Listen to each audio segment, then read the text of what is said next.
So I pay $5 for a 2-hour movie and then realize that my flight is only 90 minutes long. I mean, come on! I'm so tired. I think I slept too much. Honey, the fridge is full. Babe, my coffee mug is too tall for the Keurig. What am I supposed to do with my leftover chicken fajitas? I'm hungry, but I'm not like hungry. I'm not hungry. I'm not hungry. I'm not hungry. I don't even know if I'm hungry. It's 11 o'clock and I don't know whether to eat breakfast or lunch. I think I'm hungry. I hate watching Blu-rays on this TV. It looks too real. I'm not even hungry. My phone is 4G, but we don't have 4G coverage where we live, so it's the worst. This is the worst. No! Oh! I clicked restart instead of shut down. I have to wait for it to start back up again so I can shut it down. I hate it. I'm like too healthy. I never get to use any of my sick days. Closet full of clothes, nothing to wear. My white noise machine broke last night, and I didn't get any sleep. There's nothing to watch. There is nothing to watch. The bottom of my foot has been itching all day, but it tickles when I scratch it. I didn't finish brushing my teeth this morning. My battery died halfway through. I hate that. My hair smells like Starbucks. My hand smells like Starbucks.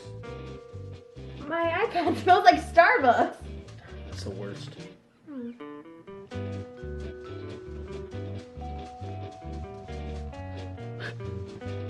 I lost it. Just shoot me. Just shoot me. Put me out of my misery. Kill me now. Just shoot me in the face. Wasn't I just chewing gum? I don't remember spitting it out.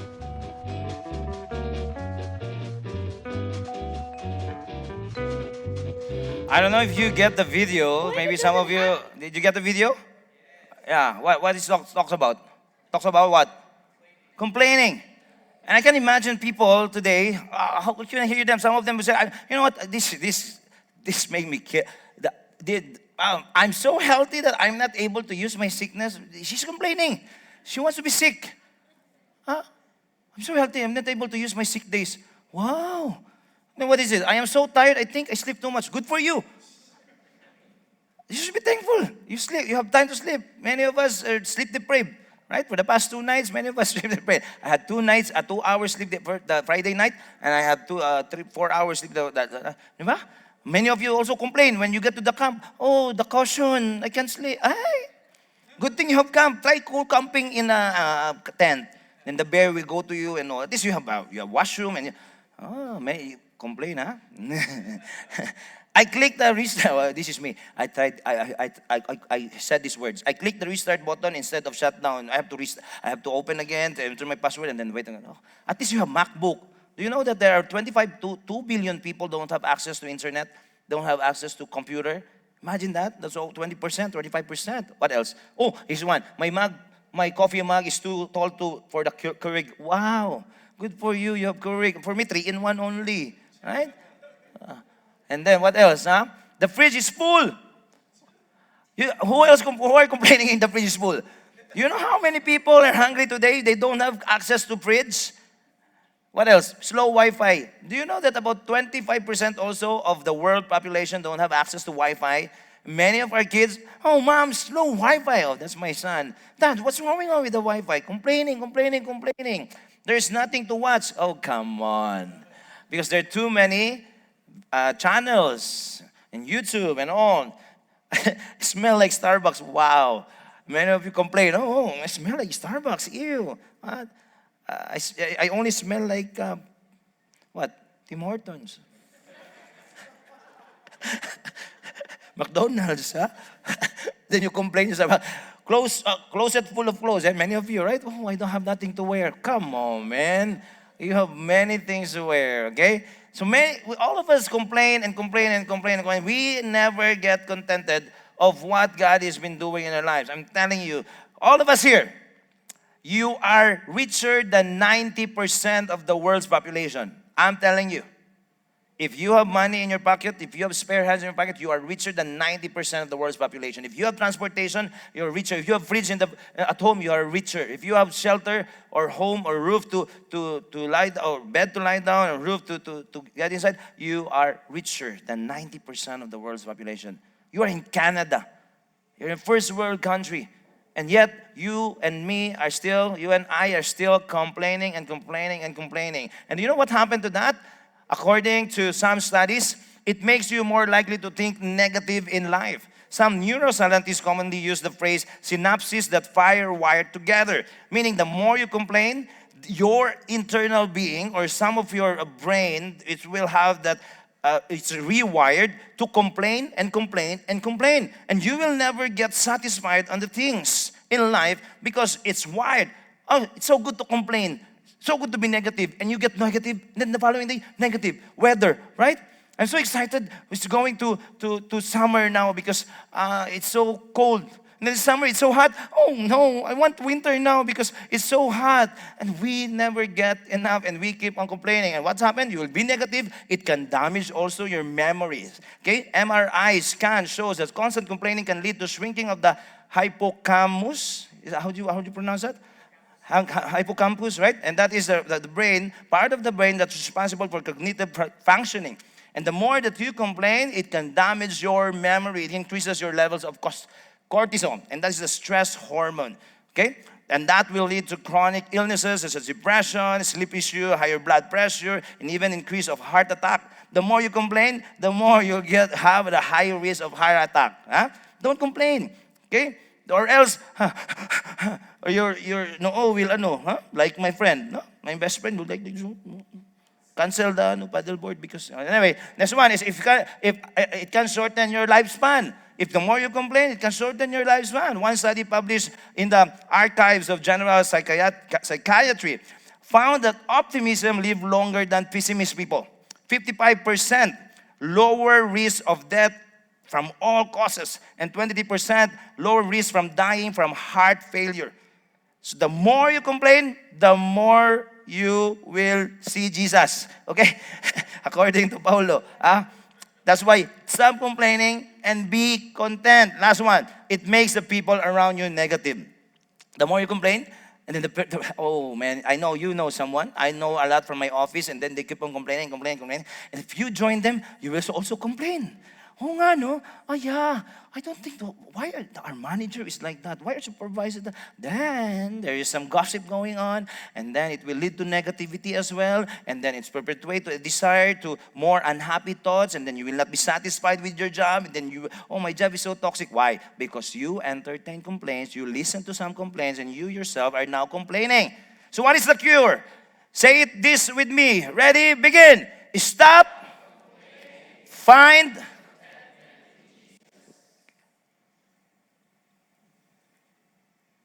Love. I'll give you two principles and then we're done. Okay? Two principles for this. Number one, contentment is not a state of circumstances. It's not what's happening in your life. Contentment is state of heart and mind. Paul said, look at this. I have learned. It's intentional. To be content in whatever circumstances I find myself. I know what it is to be in need and I know what it is to have plenty. I have learned the secret of being content. Contentment does not come naturally. Selfishness comes naturally. We are naturally selfish, prideful, self-centered.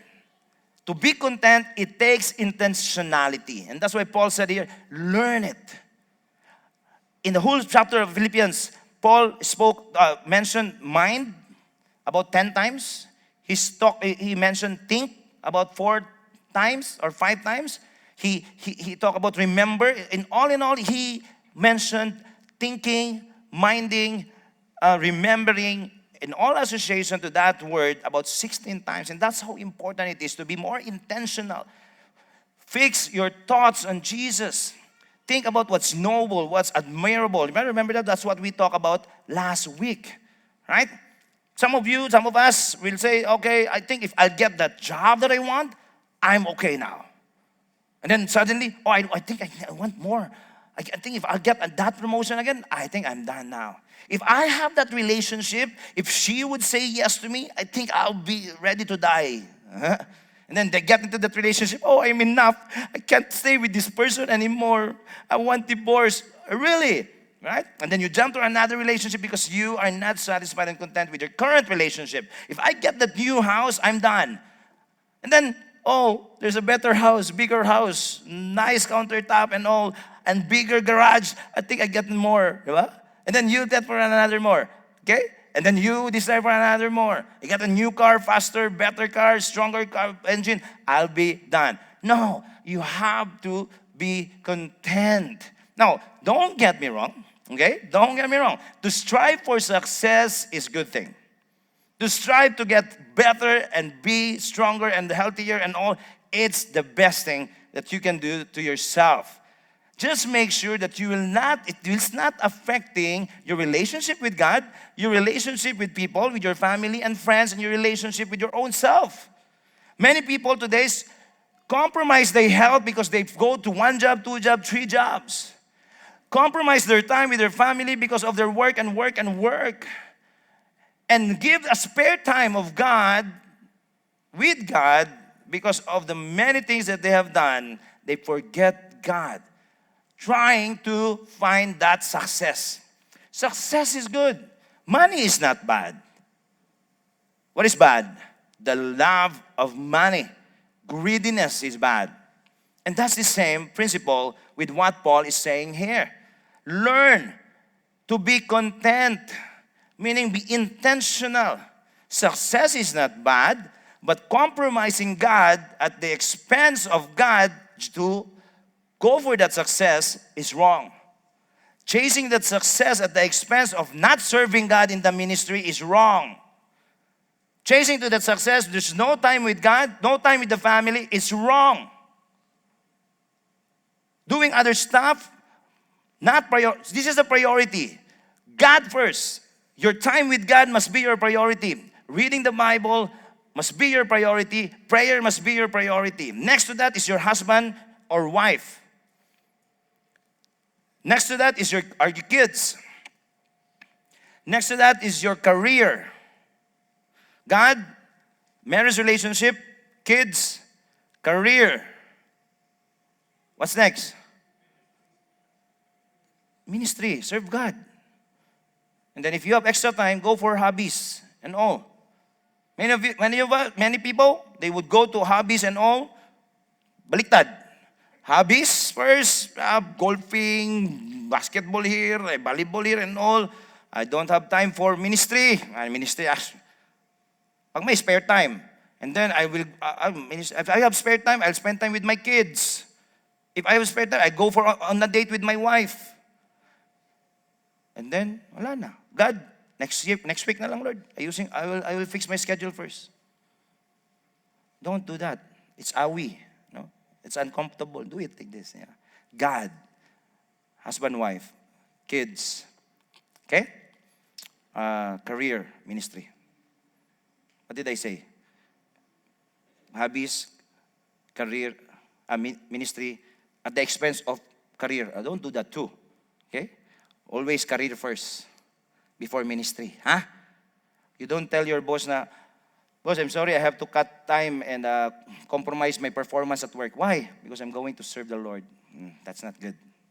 You are not being a good testimony. Okay? That's never good. Perform your best at work. In that way, people will be blessed that you are different from the rest. And then that's the time you go to ministry. Okay? We'll talk more about that. But what Paul is trying to say here is be content. Learn it. Be intentional with it. Mind it. Remember the Lord. Be content with whatever. It's good to pursue success, but don't compromise your priorities. Set your priorities right. The second principle I want to learn, you can join me. Contentment is not found in what you have, but in who you. Now, this is our favorite verse. Many of you declare this verse as your life verse. I can do all things through Christ who gives me strength. You know what? It's okay. You can do all things through Christ who gives you. This is the most misquoted verse. Now, Evander Holyfield had this verse. Right? When he fought Mike Tyson, I can do all things through Christ. Then they box, boom, boom, boom, boom, boom. He knocked out, he beat Mike Tyson. And then the rematch, Mike Tyson beat him. I can do all things through Christ. Why, God? Why, Lord, you beat? And then when he fought, who is the third one? Lennox Lewis. Lennox Lewis beat him. Because they're trying to manipulate the Bible on our advantage. Stephen Curry, put this one there. No, that's not how it works. Tim Tebow is good. He understands what it means to have more and to have plenty. This is wrong interpretation. For many of us would say, oh, you can do all things through Christ. You can move mountains. No, you can do all things through Christ. You can finish your you can pass your exam. But I did not review. No. You can do all things. What? Seriously, you have to do your part, and then you can say that I can do all things through Christ. The correct interpretation of this verse is actually based on these previous verses. Paul is saying, I have learned to be content in whatever circumstances I am in. In myself, I know what it is to be in need. I know what it is to have plenty. I have learned the secret of being content in any and every situation, whether well fed or hungry, whether living in plenty or in want. This means that whatever happens in my life, it will not determine my happiness. Whatever is going on in my life, that will not determine my happiness. It's all about knowing Jesus. In good times and in bad times, in plenty and in empty, in need and in want, in every situation, I can do all things through Christ who strengthens me. That is the context of that verse.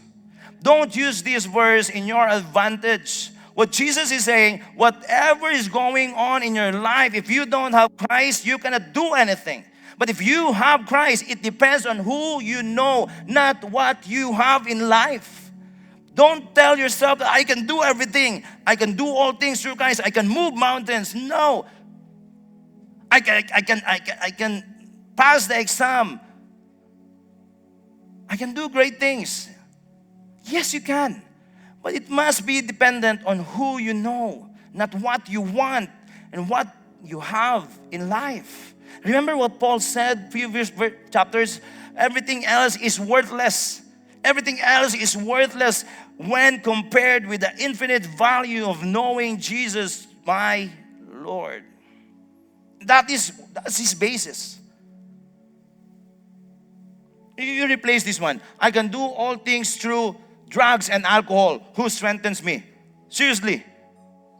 I can do all things through education and good career. Who strengthens me? You will lose your career. You will lose your memory. You're going to do all things. I can do all things through the money that I have, the success that I have. Who strengthens me? It is not dependent on what you have. It depends on who you know. I can do all things through power and politics. Who strengthens me? Are you kidding me? You can do all things only and only through Christ, who will give you strength in good times and in bad times, in empty and in plenty, with plenty, in ups and downs. Christ will give you the strength to be content in whatever circumstances you're in, and you will experience lasting joy. It's not about what you have. It's all about who you know. And Jim Carrey said, I wish everybody should get rich and famous and do everything they ever dream of doing so they can see that it's not the answer. Jesus is the answer. Jesus is the answer. And He will enable you to do everything according to His will, according to His plan, in accordance to His ways. And you can be rest assured. You can be content. What is our message? Stop complaining. What is our message? Stop. Find. Why? Why are you going to do that? Look at this. If you complain, you are setting bad examples actually. And that will create what? Ungrateful kids. critical kids. And complaining in the family will produce kids who are also critical about everything. But if you will be contented, enjoying your relationship at home, you're setting good example to your kids and you're making them grateful, happy, joyful. If you keep on complaining, it damages relationship, it will hurt people, cause negativity among people. And then if you are content, you're showing encouragement and you're inspiring people. And you keep on complaining, it actually destroys your joy. It will rob you of your joy. You will lose the peace. You will lose the joy that you have in Jesus. And you cannot say, I can do all things through Christ. But if you are content, that's what Paul is saying. Be content. I learned what it means to be content. And I can do all things. All things, up, down, nothing, have something, many, and in one. I can do all things. I can do all things. I can be content in whatever circumstances through Christ who gives me strength. And that you will experience peace and joy in life and all many more blessings when you find your contentment in Him. Now we have people here, 22 people, who found their contentment in Jesus. And because they found their contentment in Jesus, they commit themselves to follow Jesus. And I asked them, some of them, I listened to their stories and all. And it's like, okay, no turning back. I've decided to follow Jesus and no turning back. For all of you, and for those of you who have committed already, for the 22 of you who are committing today, and the rest of you who have committed, if you find your contentment in Jesus, if you commit to follow Him because He has given you everything you need in ups and downs of life, this is what He will do to you. Paul said, my God,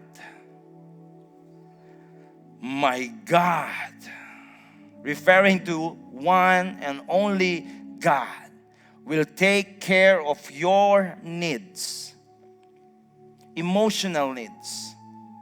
Some people also would take this as misquote this verse, and then they would refer this to financial needs.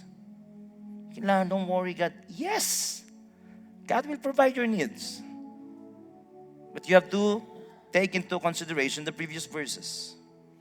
But it's not limited to financial needs. If you commit to follow Jesus, God will take care of your needs, marital needs, relationship in the family, husband and wife, parents and kids, emotional needs. You be less and lesser of anxiety, mental needs, financial needs, and all other needs you have with the wonderful blessings that come from Jesus Christ alone.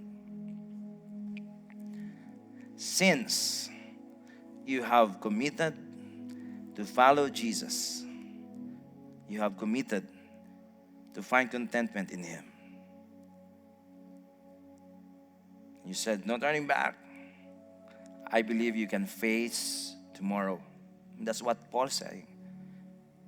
I can face tomorrow. I have much, I have less. I have ups, mostly down.